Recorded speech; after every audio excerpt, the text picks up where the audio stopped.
In today's video, I'm going to teach you how to blend and soften photo edges in Canva. We're going to create that smooth, feathered look that makes a photo melt into the background, perfect for social posts, thumbnails, and polished presentations. Start by opening Canva. From the home page, head into the Templates area so you can begin with a design size that fits your project. Pick anything you like, an Instagram square, a presentation slide, or a custom size. The technique works the same no matter the canvas. With your design open, look to the left sidebar and click Uploads. Bring in the photo you want to soften by uploading it from your computer or selecting one you've already uploaded. Drag the image onto your page and resize or position it roughly where you want it. Don't worry about perfection yet. We'll refine it after the edges are blended. Next, go back to the left sidebar and click Apps.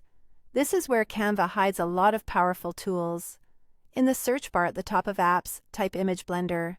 When you see it appear, click Image Blender to open it. If you're prompted to connect or continue, just follow the on-screen instructions. This only takes a moment. Inside Image Blender, choose the Radial option. Radial creates a circular or oval fade from the center outward, which is ideal for softening edges in a natural vignette-style way. You'll see adjustable dots or handles on the image. Drag the center dot to position the focus area over your subject. Then drag the outer handles to control how wide the blend extends and how soft the transition feels. A smaller inner area with a larger outer boundary will create a gentler, more airy edge. Take your time here. Subtle adjustments make a big difference. Once you're happy with the fade, click Save. Canva will apply the effect and drop the blended image back onto your canvas. You can now move, resize, or layer it with text and other elements without hard lines showing.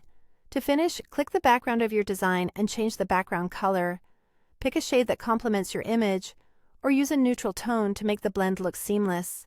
If you're matching brand colors, this is a great moment to apply them for a cohesive feel. And that's it. You opened a template, uploaded your image, used Image Blender with a radial mask, fine-tuned the dots for a soft edge, saved it, and updated the background for a clean professional finish. Try this on different photos to see how the blend enhances your layouts.